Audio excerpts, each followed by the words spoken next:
I've always been the second best in my family. Not the favorite, not the golden child, just Riley, the accountant. My brother Tyler, on the other hand, has always been the apple of our parents' eyes. When we were kids, Tyler got the newest bike, while I got his hand-me-downs. On birthdays, he'd get expensive gaming consoles, while I'd get books or clothes. In high school, Mom and Dad attended every single one of Tyler's football games, but they only made it to one of my DCA competitions, the finals, which I won, by the way. Even then, they spent half the time talking about how Tyler would have been proud. Grandpa's will was just the cherry on top of a lifetime of favoritism. Tyler got the sprawling four-bedroom house in the nice part of town, while I got the modest two-bedroom on the edge of the suburbs. Mom had begged Grandpa to leave Tyler the bigger house. I overheard her once, though she never knew I did. "Dad, please," she'd said. "Tyler is going to have a family someday. He needs the space. Riley will be fine with the smaller house." I never complained about any of this. What would be the point? In our family, Tyler came first. That was just how things were. So I wasn't surprised when, at our monthly family dinner, Tyler and his wife, Megan, cleared their throats dramatically and announced they had big news. "We've decided to sell the house," Tyler said, grinning widely. I nearly choked on my water. "We're investing in an amazing opportunity," Megan continued, practically bouncing in her seat. "Tyler's friend Jason has this incredible business venture, and we're getting in on the ground floor." Mom and Dad clapped their hands in delight. "Oh, how wonderful!" Mom exclaimed. "What kind of business venture?" I asked cautiously. "It's complicated," Tyler replied, waving his hand dismissively. "Jason's starting this tech platform that connects investors with startups. It's going to revolutionize the venture capital world. We're going to make so much money," Megan added. "Jason projects a 300% return in the first year alone." 300%. I repeated, setting down my fork. "That sounds suspicious. Look, you guys have two small kids. Emma's only 5, and Jack just turned 3. Are you sure selling your house is the best move? Maybe invest some savings instead." The temperature in the room seemed to drop 10 degrees. Megan snorted loudly, and Tyler gave me that condescending smile I'd known my entire life. "Riley," he said slowly, as if explaining to a child, "I know you mean well, but I study finance at Westmore College. You're an accountant who took community college classes. I think I understand entrepreneurship a bit better than you do." I bit my tongue. What Tyler never mentioned was that he barely graduated from Westmore, while I graduated with honors and had been promoted twice in 5 years at my firm. Besides, Tyler continued, Grandpa gave me the bigger house for a reason. He always knew I had a better head for business. This is exactly the kind of opportunity he would have wanted me to seize. I could have told him right then that Grandpa had only given him the bigger house because Mom had practically begged him to. I could have pointed out that Grandpa, who built his modest wealth through careful saving and conservative investments, would have been horrified at the idea of Tyler selling his house to invest in some vague tech venture. I could have mentioned that Jason had already cycled through 3 failed startups in the past 5 years. But why bother? Tyler was an adult. He and Megan had made their decision. And frankly, after a lifetime of playing second fiddle, I wasn't feeling particularly inclined to save him from himself. "You're right," I said instead, taking another sip of water. "It's your decision." Mom beamed at Tyler. "We're so proud of you for taking this leap," she said. "It takes courage to seize an opportunity like this." Dad nodded in agreement. "Your grandfather would be proud." For the rest of dinner, Tyler and Megan talked about all the things they planned to do with their newfound wealth. They travel the world, buy a vacation home, and put the kids in private school. I stayed quiet, nodding and smiling when appropriate. Meanwhile, I mentally went through my renovation plans for my own small house. I'd been systematically updating it room by room using money I'd saved from my boring accountant job. Last month, I'd finished the kitchen. Next up was the bathroom. 3 months after that fateful dinner, I was in my newly renovated bathroom, enjoying a hot shower under my rainfall shower head, when my phone started buzzing incessantly. I ignored it at first, but after the fifth consecutive call, I reluctantly turned off the water and wrapped myself in a towel. 6 missed calls from Mom, not a good sign. I called her back immediately, water still dripping onto my bathroom floor. "Riley, thank goodness," Mom answered, her voice tense.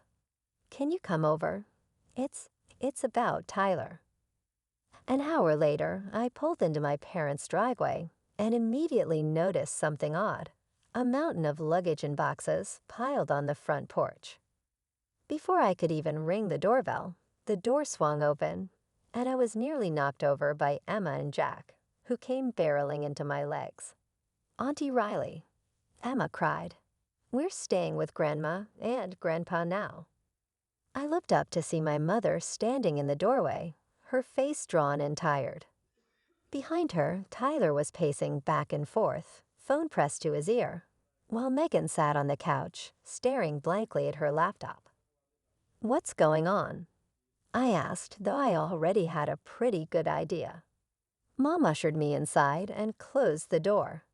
"Tyler and Megan had to leave their apartment," she whispered. "The rent was just too much." Ah, so they'd blown through the house money already. After they sold the house, Tyler and Megan had promptly bought a flashy red Porsche 911, completely impractical for a family with 2 small children. Then they rented a luxury apartment downtown, and Tyler had quit his steady job at the bank to focus on the investment. They dumped about $500,000 into Jason's business venture and spent the remaining $100,000 on the car and a lavish vacation to the Maldives, leaving the kids with Mom and Dad for 3 weeks. Jason said the first quarter is always slow, Tyler said loudly, having finished his call. He forced a smile. "But things are going to pick up any day now." I wandered into the kitchen to get a glass of water, and Dad followed me in. "How bad is it?" I asked quietly. Dad sighed, running a hand through his thinning hair. "They burned through everything. The apartment was $4,000 a month. The car payment is another $1,500. They couldn't keep up. And the investment." Dad's expression darkened. "Jason keeps saying they're on the verge of a breakthrough, but he shook his head. I've got a bad feeling about it." Over the next few weeks, I watched from a distance as Tyler scrambled to find work. He eventually took a job at a car dealership, a significant step down from his previous banking position, but at least it was something. Meanwhile, Megan tried to put on a brave face, posting carefully curated photos on social media that made it seem like everything was fine. But everything wasn't fine. My parents' modest retirement home wasn't designed for 6 people. Mom called me one evening, sounding exhausted. "Riley, sweetie, I hate to ask," but she hesitated. "We're struggling a bit with groceries, 4 extra mouths to feed, you know." I knew what was coming. "How much do you need, Mom?" "Oh, anything would help," she said quickly. "We're just a bit tight this month." I promised to transfer some money right away, settling on $600, enough to help, but not enough to strain my own budget. When I told her the amount, she thanked me profusely, though I could hear a hint of disappointment in her voice. She'd clearly been hoping for more. The next month, I got another call, and then another. The $600 monthly transfer became a regular thing. I didn't mind helping. But I couldn't help but notice that Tyler and Megan still managed to keep the Porsche despite their financial troubles. Priorities, I guess. One night, I attended my cousin Beth's birthday party. It was a welcome break from the family drama, or so I thought, until my Aunt Patty cornered me by the dessert table. "Riley, dear," she whispered, glancing around to make sure no one was listening. "How are you holding up with all this Tyler business?" I shrugged. "I'm just trying to help where I can." Aunt Patty leaned in closer. "Well, you should know that your parents are at their wits' end. They love Tyler, of course. But having them all there, it's taking a toll." She took a sip of her wine. "And between you and me, they've got a plan to fix things." Something in her tone made my stomach clench. "What kind of plan?" "They want to move Tyler and his family into your house," she said bluntly. "Your mom thinks it makes perfect sense since you live alone in a 2-bedroom. I nearly dropped my plate. "What?" "They're saying it would just be for a few months," but Aunt Patty shook her head. "Sheila told me they're hoping you'll eventually just move out. Let Tyler have the place."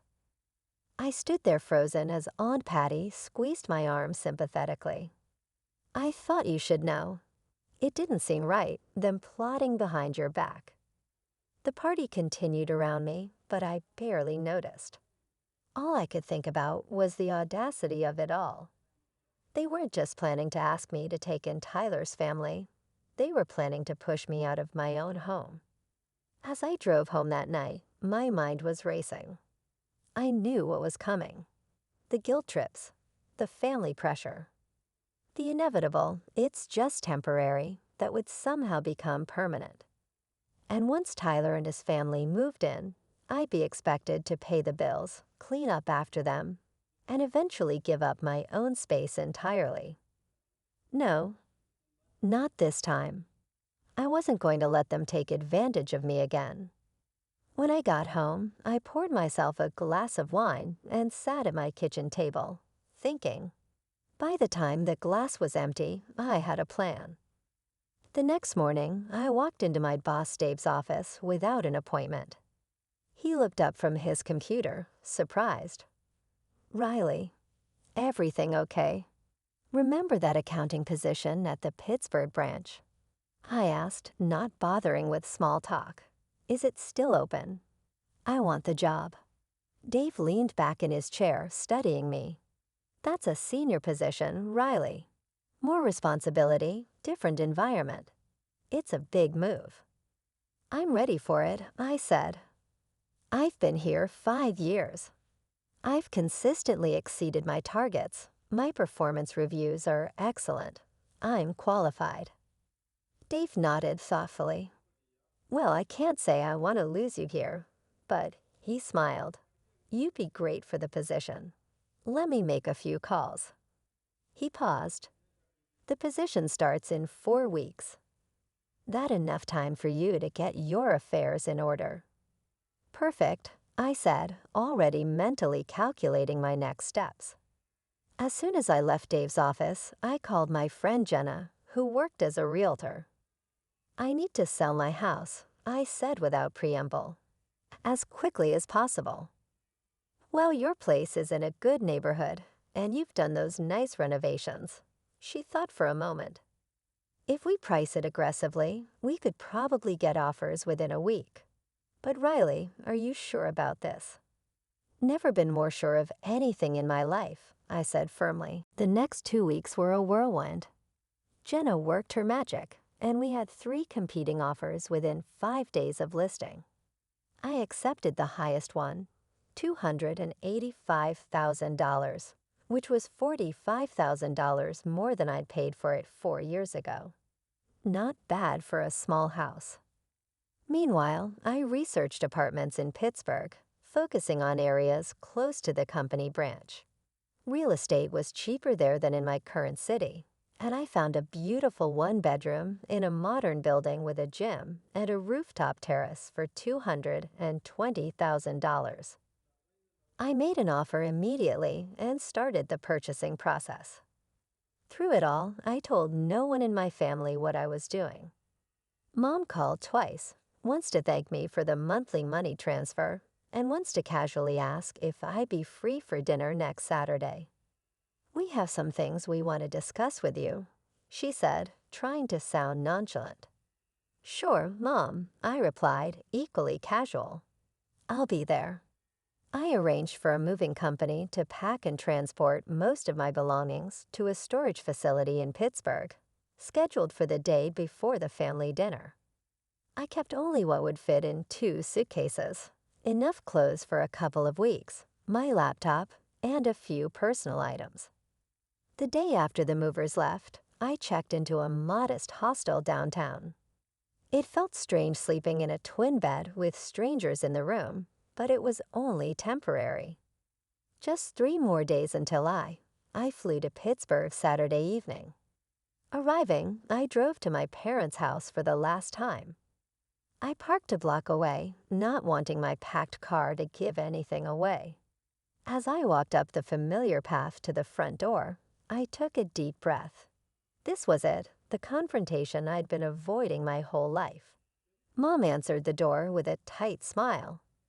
"Riley, good you're here. We're just about to serve dinner." Inside, the atmosphere was strained.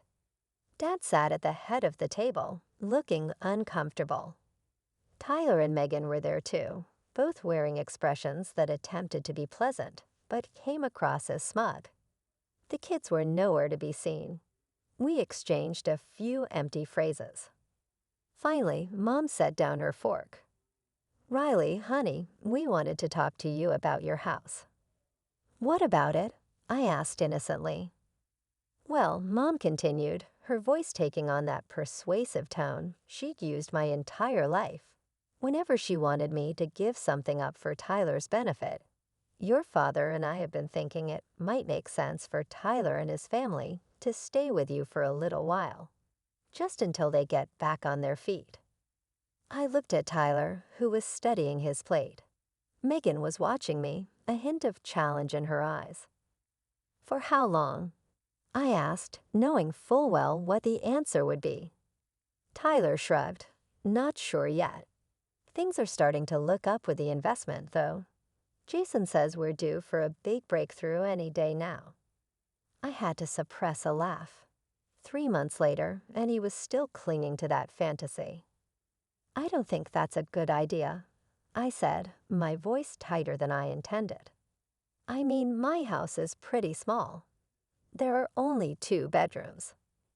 You could take the smaller bedroom and give them the master," Mom suggested quickly. "Or maybe you could stay with a friend for a bit, just until things settle down." I opened my mouth to argue further, then caught myself. What was the point? In a few days, I'd be gone, and this would all be moot. Better to let them think they'd won. For now. I sighed heavily, shoulders slumping in what I hoped looked like defeat. "Fine," I said flatly. "When are they planning to move in?" Mom looked surprised, clearly having expected more resistance. "Well, we were thinking next weekend. Would that work?" "Sure," I said, picking up my food disinterestedly. "I guess I'll start packing up some of my things." Tyler and Megan exchanged triumphant glances. Mom looked relieved. Dad still wouldn't meet my eyes. The rest of dinner passed in a blur. Mom, Dad, Tyler, and Megan started discussing logistics. What furniture would stay? What would go into storage? Whether my home office could be converted into a playroom for the kids. I mostly pushed food around my plate, offering one-word responses when directly addressed. After dessert, I stood up. I should get going. Lots to do if I'm moving out next weekend. As I walked to the door, I heard them continue their conversation, voices dropping to hushed tones but still audible. "I told you she'd agree," Mom was saying. "Riley's always been reasonable." "Should we help her pack her stuff?" Dad asked. "No need," Megan replied. "Most of it can just stay in the garage. It's not like she has anything valuable." We'll need to get a new couch, Tyler added. That old thing she has kills my back.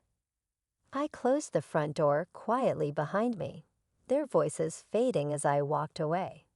They'd already forgotten I was there, already planning how to take over my space. Erase my presence. Replace my things with theirs. But little did they know there would be nothing for them to take over. Back at the hostel, I checked my phone to find a text from Mom. "Thank you for understanding, sweetie. Your brother is so grateful." I didn't reply. Instead, I sent a quick message to Jenk, confirming that everything was on track with the house closing. She replied immediately. "All good.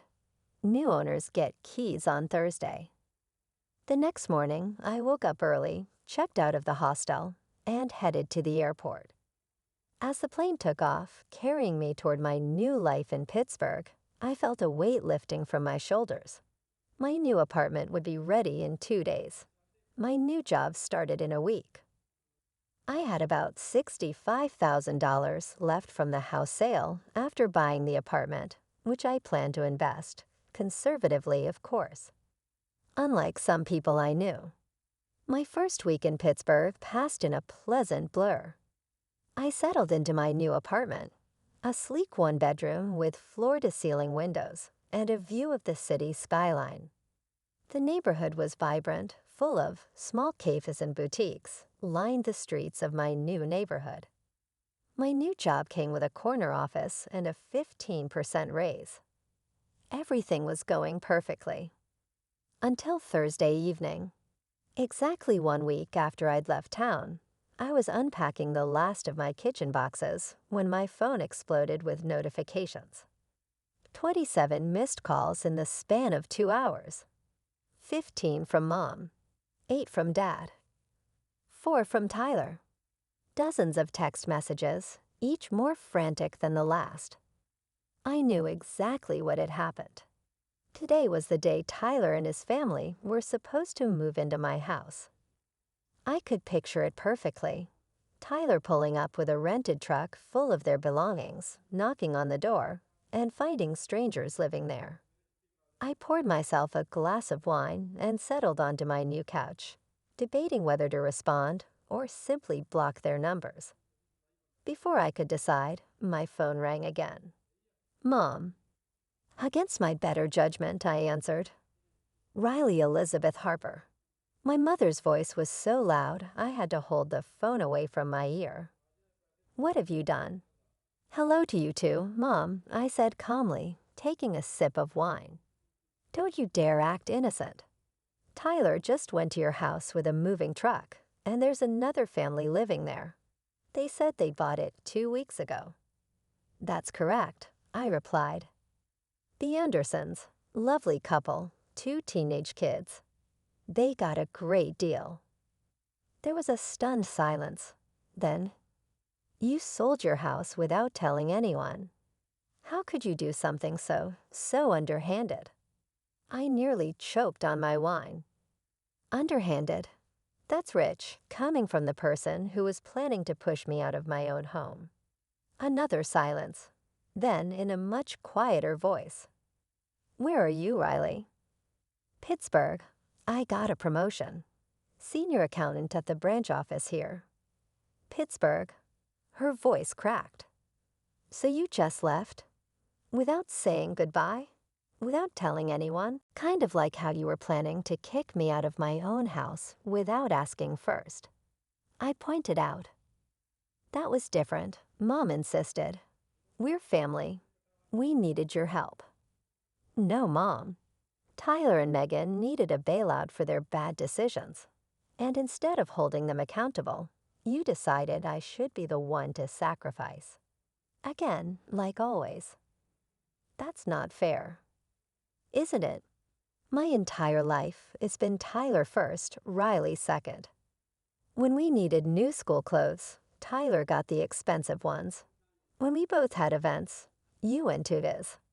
When Grandpa died, Tyler got the nice house, because you convinced Grandpa he deserved it more. And now, when Tyler screws up royally, When he and Megan make the stupidest financial decisions possible, your solution is to take away my house.